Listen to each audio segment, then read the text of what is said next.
Hello friends, आज का हमारा बहुत इंपॉर्टेंट टॉपिक है जो अनएम्प्लॉयमेंट और उसके इंडिया और वर्ल्ड पर क्या इम्पैक्ट पड़ेगा।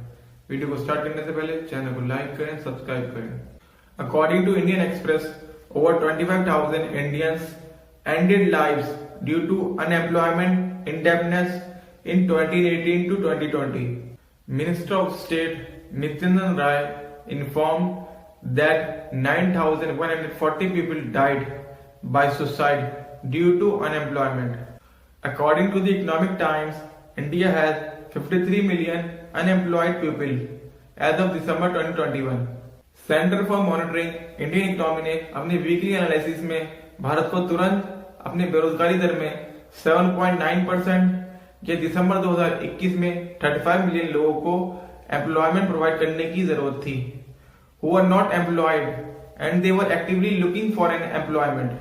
वर्ल्ड बैंक के आंकड़ों का हवाला देते हुए centre for monitoring Indian economy ने कहा कि वर्ल्ड बैंक ने 2020 में ग्लोबल एम्प्लॉयमेंट रेट 55% और 2019 में 58% आंकी, जबकि भारत में ये 43% से भी कम थी। Centre for monitoring Indian economy ने इंडिया की एम्प्लॉयमेंट रेट 38% आंकी। The first pandemic year 2020 saw the highest number of suicides among the unemployed in the recent past, with the toll crossing the 3,000 mark for the first time, according to the National Crime Report Bureau data. NCB के आंकड़ों का हवाला देते हुए minister of state Nityanand Rai said in a written reply in Rajya Sabha on Wednesday that 3,548 people died by suicide due to unemployment in 2020. In his reply, Rai also said that between 2018 to 2020, 16,091 people died by suicide due to bankruptcy or indebtedness. According to the NCRB data, 2020 में unemployment के कारण सबसे ज्यादा suicide Karnataka में हुई और उसके बाद महाराष्ट्र में, फिर तमिलनाडु, असम और उत्तर प्रदेश का स्थान रहा। इन सुसाइड्स ड्यू टू बैंक्रप्सी और indebtedness, Maharashtra, which report the highest number of farmer suicides each year, highest the top in 2020, followed by Karnataka, Andhra Pradesh, Telangana, Tamil Nadu. Nityanand Rai ने कहा कि गवर्नमेंट मेंटल हेल्थ पर फोकस करके और एम्प्लॉयमेंट के अवसर पैदा करके इन इश्यूज का सॉल्यूशन करना चाह रही है। नित्यानंद राय ने कहा कि गवर्नमेंट की फ्लैगशिप प्रोग्राम जैसे make in India, Swachh Bharat mission, digital India, urban transformation, housing for all, infrastructure development और इंडस्ट्रियल कॉरिडोर में प्रोडक्टिव एम्प्लॉयमेंट के अवसर पैदा करने की क्षमता है।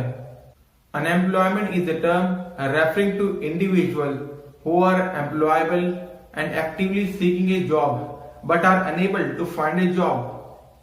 There are many causes of unemployment like high growth rate of population. Number 2, slow rise in employment opportunities. Number 3, low rate of saving and investments. Number 4, capital intensive production technique. Number 5, lack of vocational education. Number 6, lack of proper manpower planning. Number 7, inefficiency of public sector. Number 8, negligence of private sector. Number 9, negligence towards agriculture sector. Number 10, low mobility of workers. Number 11, lack of infrastructural facilities. In India, people cannot remain completely unemployed for very long because of their desperate economic condition. As a result, people accept unpleasant, dangerous jobs in unclean, unhealthy surroundings. United Nations also said that pandemic increasing risk factor for suicide.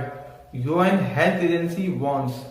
Globally 100 में से एक मौत आत्महत्या से होती है, जो इसे दुनिया भर में मौत के प्रमुख कारणों में से एक बनाती है और 15 से 29 साल की उम्र के लोगों में ये डेथ का 4th लीडिंग कॉज है।